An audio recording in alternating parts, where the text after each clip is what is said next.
Welcome to Bear Paranormal.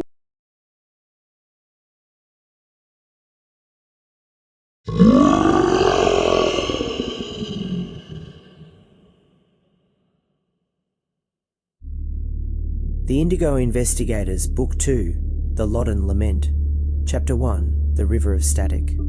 The sun was a bruised orange, hanging low and heavy over the high, dry grass of the Loddon Valley. It was the kind of heat that didn't just burn the skin, it seemed to bake the very history of the earth into the dust. Coda stopped abruptly. His wiry brown fur bristled and his ears flattened against his skull. "The air," he whispered, his voice trembling. "It feels like static. My whiskers are buzzing, Baru." Baru, the great black bear, came to a halt beside him.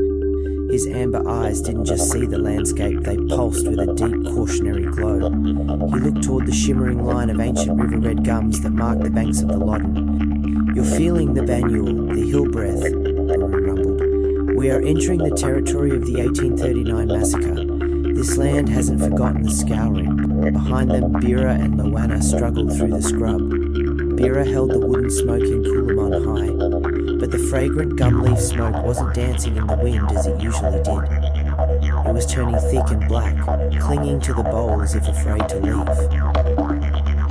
"The smoke is turning, Baru," Bira murmured. "It doesn't like this place." "The spirits here aren't just sad," Loanna added, the small koala hands gripping the edge of the bowl. "They are stuck. They're heavy."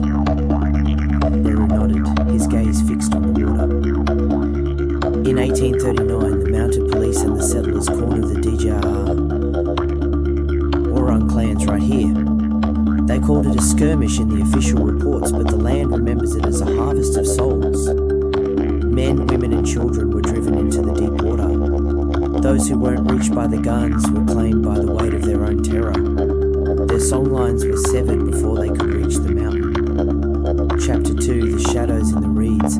As they reached a sharp bend in the river, the natural sounds of the Australian bush, the cockatoos and the rustling lizards, fell into a suffocating silence.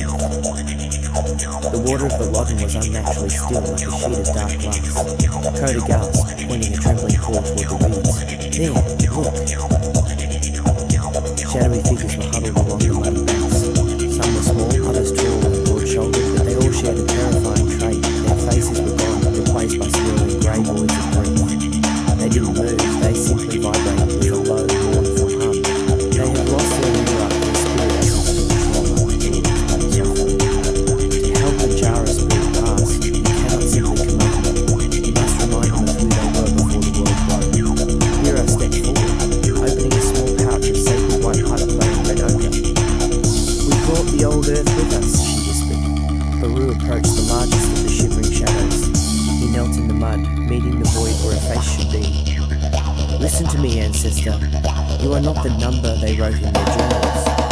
You are a child of the Yaga Balu clan. You are the keeper of the Yambazi and the protector of these banks." At the sound of the clan name, the shadow flickered. Like a photograph developing in a dark room, the face emerged, strong, weathered, and etched with exhaustion. "We are here to finish the ceremony," Baru promised. "The sorry business that was interrupted by the guns ends tonight." Chapter 3, The Bridge of Smoke. The sky shifted into a deep bruised indigo as the bears formed a protective circle around the huddled spirits. Above them, the Southern Cross, the Mirabuka, began to glow with a terrifying, beautiful intensity. Baru stood in the center, lifting a wooden cross in one hand and a fistful of red ochre in the other. "We call upon the great creator, Manjil, who watches from the eagle's nest, and we call upon the Prince of Peace, the lion who walked the valley in the shadow." The wind suddenly roared. A massive wedge-tailed eagle, wingspan on the width of the river, descended from the darkness. It was Bunjil, the ancient architect of the land. At the same moment, a radiant warm light began to pulse from the wooden cross, casting a golden hue over the grey reeds. "To pass over, the spirit must be washed," Luana cried, fanning the cool. "We burn the leaves of the silver wattle. We call you to the smoking." The spirits began to move. One by one they stepped into the thick white clouds of smoke.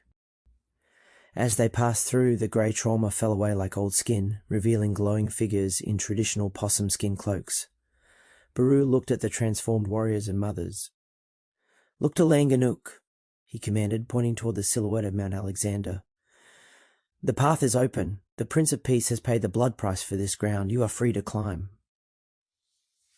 Chapter 4, The Ascension to Mirabuka. From the peak of the mountain, a staircase of starlight descended. It touched the earth with a sound like crystal bells. The spirits didn't walk, they began to run. They were no longer the hunted, they were the victors, racing toward the mountain they had been denied for 200 years. "Look," Coda cried, "they're turning into sparks." As each spirit reached the starlight, they ignited into brilliant points of light, merging with the Milky Way. "They are joining the Mirabuka," Baru said. "They are becoming the stars that guide us. No gun can reach them there." Bunjil the eagle let out a final, triumphant scream that echoed across the Bendigo plains. The oppressive weight simply evaporated. The water began to gurgle again, and the sweet scent of rain and gum leaves filled the air. "The Loddon is clear," Bira whispered. "The water tastes like life again," Loanna agreed. Baru sat heavily on the bank, his amber eyes fading to a soft, tired brown. "One more songline mended," he sighed. "Rest now, little ones. Tomorrow we walk again."